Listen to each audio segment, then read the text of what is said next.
Creative intelligence, the art of future design. It's my great pleasure and honor, alongside such distinguished faculty of artists and experts, to now open HOLITOPIA 2023 with my keynote presentation on creative intelligence. This concept is the culmination of my many years of work at the intersections of strategy consulting, entrepreneurship, and contemporary art in form of artistic research, curation, and education outreach. And this symposium itself is the highlight of the ReFuture Lab program to this day. We live in extraordinary times. Change is inevitable. It is already happening and accelerating everywhere. In almost all areas of our lives, old patterns and structures are dislocating, breaking down.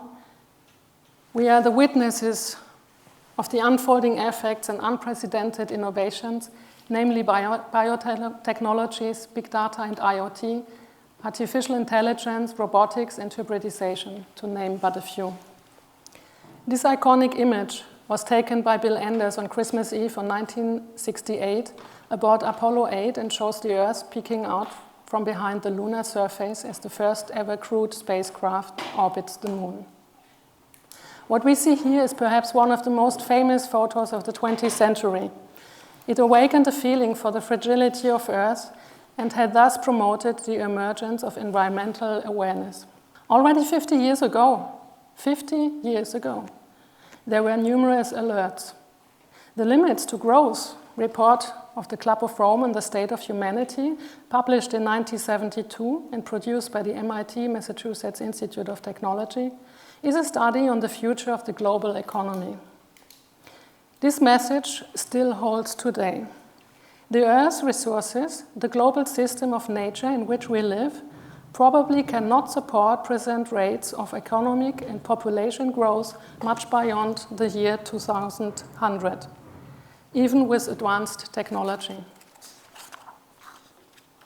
Now, then, where do we go from here? How can we find orientation and courage to cope with the great challenges we are facing in our individual lives, in societies, and in the global community? I'm often asked if I think there is such a thing as future at all. It is quite common to be confused and feel a sense of loss in the face of the escalating complexity of our times. Dystopia often seems to be the only future available to us.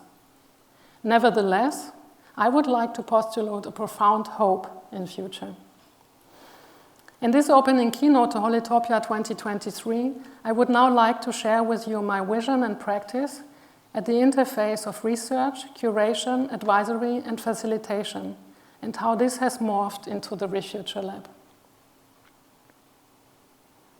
Is there even a single future, one that lies ahead of us? Or is the future not rather plural? Are there not rather infinitely manifold futures, infinitely diverse combinations of options? What if the future were a room full of possibilities, like a Wunderkammer, a chamber of curiosities? What if we would create the future as a shared space where we are in relationship with other beings, human and non-human, natural or artificial? As an immediate space that makes us marvel, that makes us see things with different eyes, that leads us to the secrets that lie hidden within us. This would be a stage for new existences, other things, altered memories of the future, and completely different experiences. A holistic experiment, a shared space in constant flux, a kind of pragmatic utopia for the 21st century, a space I call HOLITOPIA. I would like to refer to three contemporary artists, rather ultra-contemporary artists, I should say, that deal with topical issues of our time through their own research practice. Annika Yi, born in 1971, is a Korean-American conceptual artist known for her focus on olfaction and her use of unorthodox living and perishable materials. In 2022, she was interviewed in the frame of my Embark research project hosted by the ReFuture Lab. She claimed, "We rely on artists to create compelling visions of the future."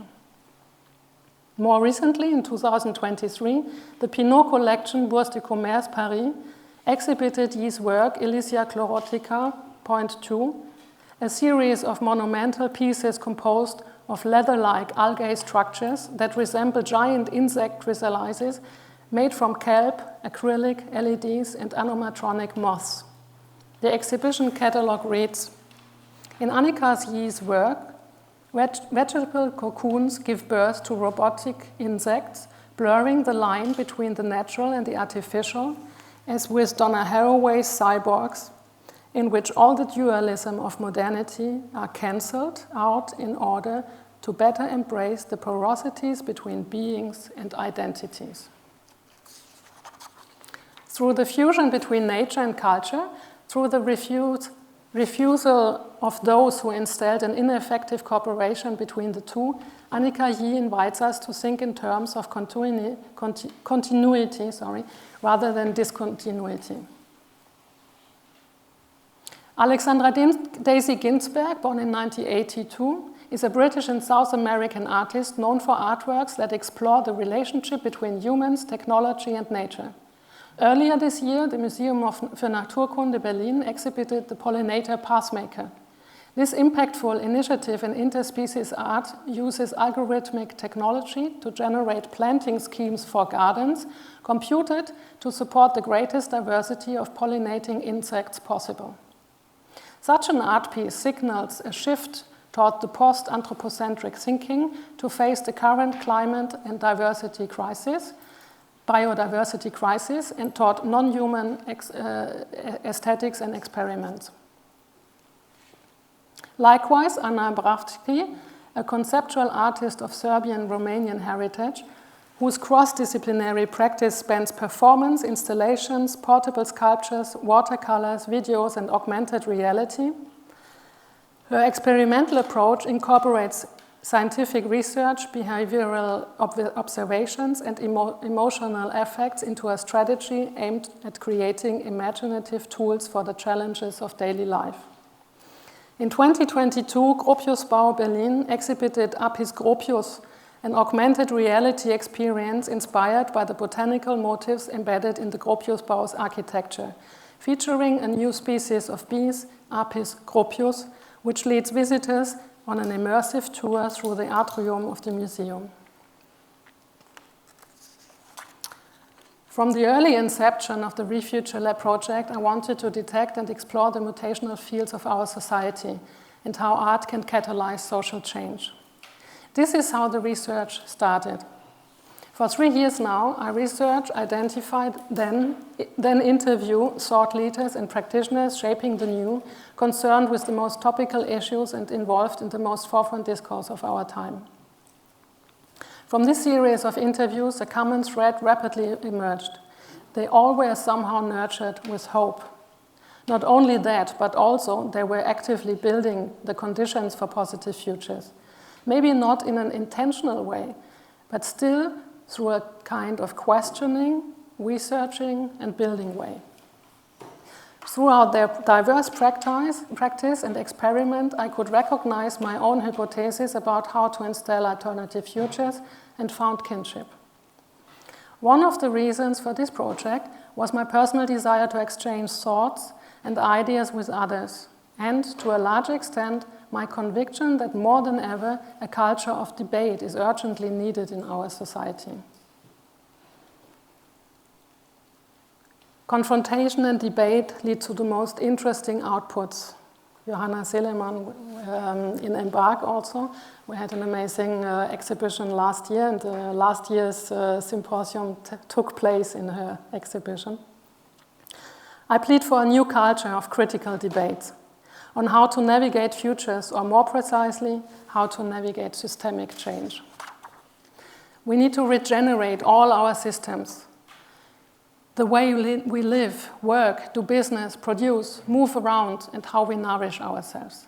We need to renegotiate what it means to be human, coexisting in a system with other species and livelihoods, human and more than human, natural and artificial. We need to rethink what we want to and how we can live well together in these communities and on our planet. Let me quote architect, researcher and activist Niloufar Tajeri. This was stated in a chapter HOLITOPIA from the book Das Resonante Museum, Berliner Gespräche über mentale Gesundheit. I have a very ambivalent relationship with the concept of the future. For me, the concept is the foundation of the idea of growth in the capitalist narrative and a society driven by progress. I see speculative thinking about the future as something that drives us to reduce and set complexity to the side. We need to look much more at the present and much more closely. I refer here to Bonaventura de Sousa Santos' concept of the extended present and the compressed future. Quote end. In the last recent years, major art institutions paved the way for courage and disruption. They offered to our wide public beyond the academic debates, research and speculations what I would call milestone events in the art to precisely highlight these new perspectives, instilling new common semantics. Amongst these pioneering actors, I would like to take two references. Down to Earth, Klimakunstdiskurs Unplugged as part of the Berliner Festspiele's Immersion project series, which took place at the Gropiusbau in summer 2020. Down to Earth gathered 14 blueprints for a culture of sustainability from art, activist context, science, and politics committed to the practice of an ecological turn, moving away from a Western way of thinking that isolates, extracts, and recycles the elements of life towards structures that function holistically and respectfully. Each in its own way, the contributions engaged in updating the human operating system, whose previous program of anthropocentrism has come to an end with climate change. Our view on the world is tilting from an epoch in which man became a force of nature towards a new awareness of our embeddedness in an ecosystem of other living beings next to, in, and with us. Reclaim the Earth was a wake-up call, as much as a rallying cry. The origins as the collective exhibition can be found in an observation by its scientific advisor, Australian sociologist Ariel Saleh. Bringing ecology, feminism, socialism, and indigenous politics together means giving up the Eurocentric lens for a genuinely global one. In its determination to think the world beyond the nature-culture divide, the exhibition follows the trajectories of artists with a different approach to elements: earth, air, fire, water, plants, and minerals, irreducible to their mere materiality. They are both medium and tool, cultural, historic, and political vectors being revitalized in a context of ecological emergency.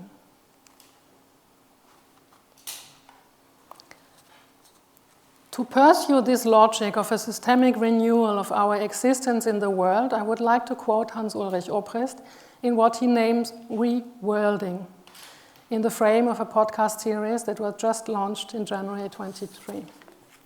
Reworlding invites to imagine a different world and to nurture simple everyday practice such as dreaming, connecting, playing, and remembering, which can help us to bring it into being.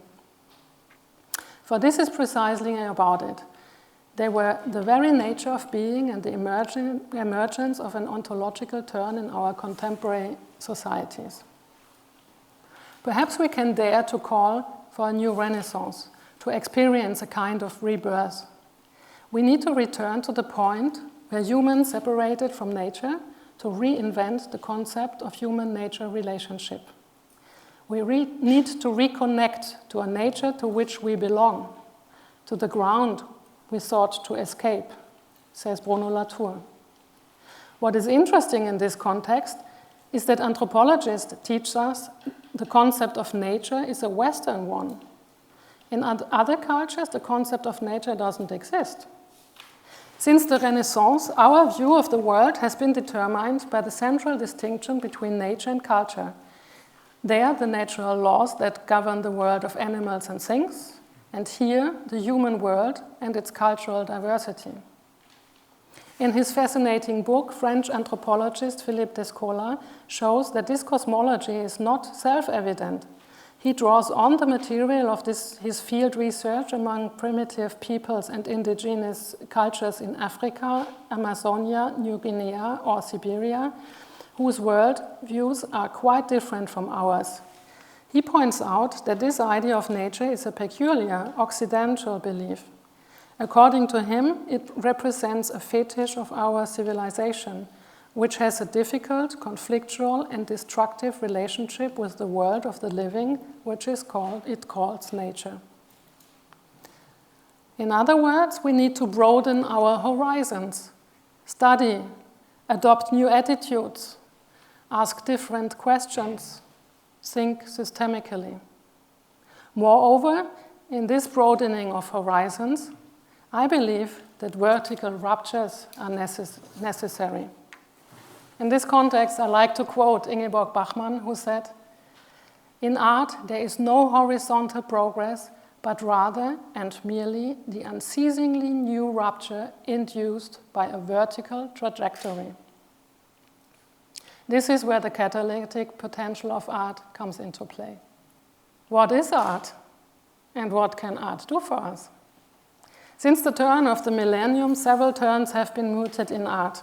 We have undergone a social turn, alongside which an educational turn, and more recently a speculative turn has been outlined. These are the pillars on which we build the Refugee Lab practice. Interestingly, these can be lined up with major revolutions in modern art. Thus, for a better understanding, let me just venture a short triple jump through a little bit more than 100 years of art history. Over the last 100 years, a mental connection can be made from Dada to happenings to research-based art in context. First jump, back to 1914, the rise of Dada. Dada is maybe the most radical shift art had ever seen so far.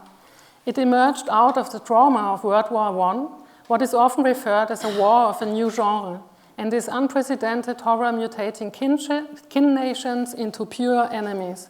What was left was an open wound, fragments, and the leftovers of human erosion.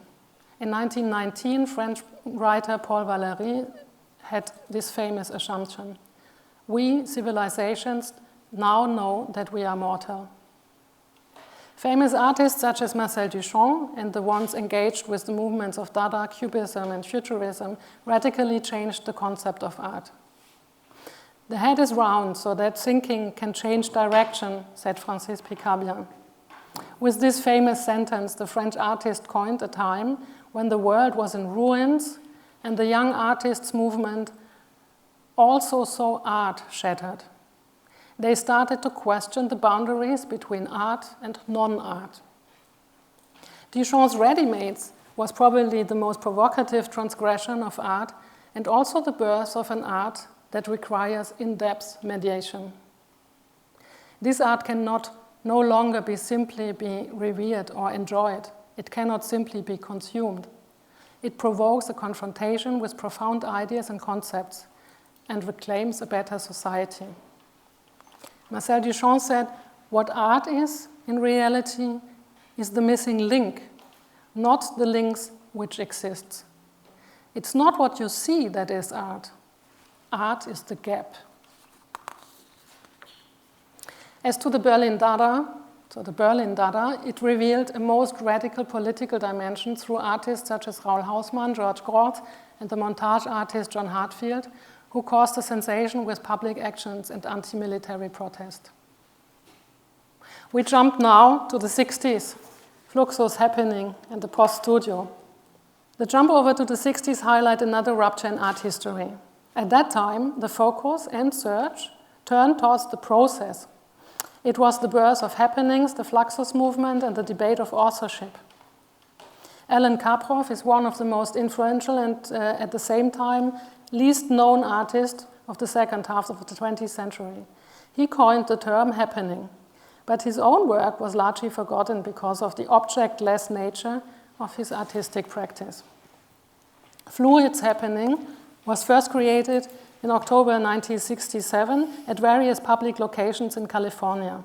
With the assistance of volunteers, Kaproff built several structures measuring around 9 meters long, 3 meters wide, and 2.5 meters high, using ice blocks as material.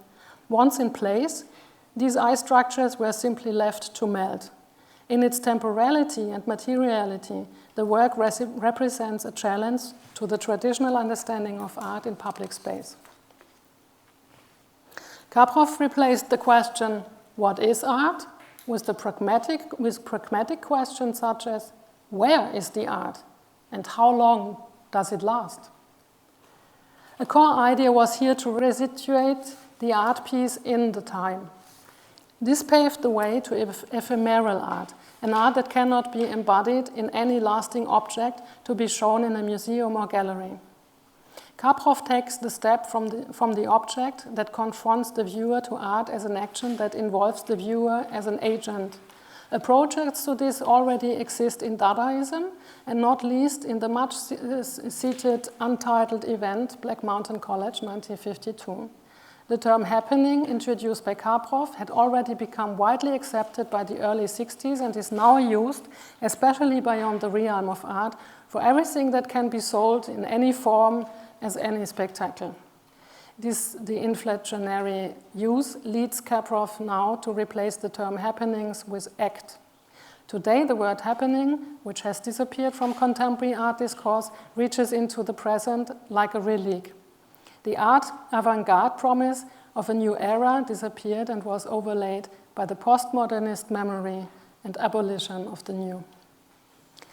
Perhaps the most controversial German artist, Joseph Beuys, will be an inspiration for our panel later today. He stated, "Die Revolution sind wir. We are the revolution." Eugen Blume, a Beuys expert and curator of the exhibition Beuys, Die Revolution sind wir, that took place in 2008 at Hamburger Bahnhof Museum für Gegenwart Berlin, wrote, "For Beuys, revolution meant walking through this path of human awareness again and again, and also in the opposite direction, in order to ask more cautiously about the human being and his future. Jeder Mensch ist ein Künstler, everyone is an artist, is probably one of his most famous and at the same time least understood statements." Beuys' statement has led to many misunderstandings. He did not mean that all people shall become painters or sculptors. Rather, he was concerned with the creative power and creativity inherent in every human being. This was probably most strongly about the idea of continuing learning and evolving in the sense of engagement as a democratic citizen. In a recent podcast, art critic Bason Brock sheds new light on this much-discussed formula. For Brock, the Beuys'ian statement, "everyone is an artist," is more topical today than ever. Brock links this statement to an inner logic through which artists relate to the world. And since the changes we are facing today are so radical, everyone must become an artist in the Beuys'ian sense. In other words, we are challenged to revise our inner logics and to be socially engaged citizens.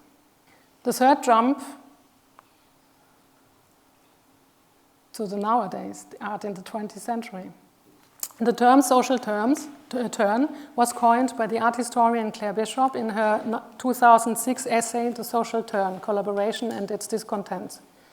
Art that operates under the umbrella of social turn tends to happen outside museums or galleries, although this is not always the case. Because much of the art is collaborative and focused on constructive social change, it is rarely commercial or object-based, two things that are seen as elitist and consumerist. Art has now emerged as a new way to convey knowledge. making extensive use of in-depth research, new media and technologies, using anthropological, sociological approaches, and through ever-increasing cooperation with nature scientists, engineers, and technologists, it asks how and by what means we want to form new ideas and guide our actions. The term educational turn refers to the collaborative or research-based art, where the impetus is on the process rather than an object-based artwork. Much focus is on finding new methodologies for creating art outside the existing traditional educational and institutional structures. Questions are raised about authorship, exhibition display, audience participation, and collaboration. The idea was inspired by the radical organizations of the 1960s that aimed to revolutionize educational and museum practice, like Joseph Beuys' Free International University in Düsseldorf and the Anti-University in London, a short-lived experiment set up in 1968, promoting self-organized education and communal living. A contemporary example of educational turn is the Useful Art Association. The Useful Art Association was started in New York by Cuban artist Tania Bruguera and promotes the idea of art as a process that should have real effect in society as part of everyday life rather than a rare field spectator experience. Viewers are transformed to activated users, shifting the role of art from the passive realm of aesthetics to one of action and activism. An example is Tatlin's Whisper 5, held at Tate Modern, in which mounted police enacted crowd control, corralling visitors and controlling their movements. At the Van Abbe Museum in Eindhoven, the association set up an exhibition where they ask questions such as how can the museum be a civic institution for production, and how can art change the way we act? As Bruguera describes it, useful art is about transforming people's lives, even in a small scale. It is art as activism and activism as art. This brings me to the need to shift to a radically new form of education, one that spread across, in between and beyond disciplines through practice and experiment, embracing a plurality of forms, media techniques, and epistemologies. Still a main reference in this context of art and education is the philosopher and educational reformer John Dewey, who said, "Art is not a medium or an artifact, art is experience." Dewey was a fundamental inspirational figure for Black Mountain College, founded in 1933. I would like to mention here a remarkable letter from the founding director John A. Rice to John Dewey. This was in July 1940. I quote, "Dear Professor Dewey, I'm writing to ask if you would be willing to help us with a brief statement about Black Mountain College. We feel that we are vitally related to the present world crisis. We are convinced that much of the trouble of today is connected with over-specialization and the division of the life of man into airtight compartments where intellectual life and training are separated from the life and training of emotions." Quote end. In its short history between 1933 and 1957, Black Mountain College was the leading institution for interdisciplinary arts education. Classes included fine arts, architecture, theater, as well as economics, physics, and history. Its influence on the development of the arts in the second half of the 20th century was enormous, in particular the performance practices in the arts that began to emerge in the 1950s owe significant impetus to the experimental approach of Black Mountain College. The founders and faculty were concerned with establishing a democratic and, in the spirit of philosopher John Dewey's reform pedagogical ideas, an experiential, interdisciplinary teaching institute. Teachers included Joseph and Annie Albers, Walter Gropius, Richard Buckminster Fuller, Willem de Kooning, John Cage, Merce Cunningham, and students included Robert Rauschenberg, Cy Twombly, and even Arthur Penn. The interdisciplinary and experimental approaches and collaborative lifestyles tested at Black Mountain College had a major impact on the artistic and social awakening of the 1960s and are still relevant today. especially Cage's experiments with random process and uncertainty. Always expect the unexpected, he stated. And the experimental approach of Buckminster Fuller, who said, you never change things by fighting the existing reality. To change something, build a new model that makes the existing model obsolete. Combining large-scale questions with simple, tangible tools, approaches, logics, and behaviors. ReFuture Lab is a mission-driven institute for art and future design. We research, enact, and facilitate alternative futures. We bring futures literacy into professional and institutional spheres. After UNESCO, futures literacy is an essential competency for the 21st century. It is the skill that allows people to better understand the role of the future in what they see and do. Being futures literate empowers the imagination, enhances our ability to prepare, recover, and invent as changes occur. An artistic Zukunftsinstitut is exceedingly topical. Artists have never worked so closely with scientists, architects, engineers, and technologists to realize their works. Creating a place where art and science meet and debate the question, how do we want to live, is the right approach to jointly develop ideas that make our world a better place. In Berlin, with the ReFuture Lab, an important step has thus been taken to turn visions into reality. That is a quote from Gesine Borchert in Die Welt am Sonntag in a press article on ReFuture Lab March of last year. Today, as I speak, the ReFuture Lab holds a pioneering role, quite unique as a matter of fact, when it comes to combining art and future design.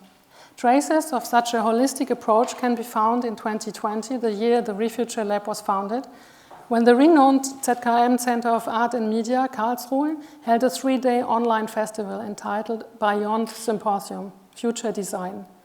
The announcement text said, future design is a worldwide, unique and radical approach that aims at critically reflecting upon our current state of knowledge and possible future scenarios. How can we understand the term future design? Design in this context must not be understood as pure product design, but rather more broadly as the design, planning, and visualization of politics, the economy, the environment, the future, indeed human life in general. French sociologist Bruno Latour said in this context, design has become the substitute for revolutions and modernizations. This goes hand in hand with the view of design theorist Friedrich von Boris. Boris is convinced that design is the leading discipline of the future. For him, design designs the world. The model I call for, creative intelligence, is a multifaceted alliance between art, image, design, form, and architecture, space, forming a united frame to dialogue with humanities, natural sciences, and technology. My stance is to go beyond disciplines and disseminate a holistic model of creative intelligence, conveying fundamental drivers of radical change, serendipity, symbiosis, interplay, fiction, flux.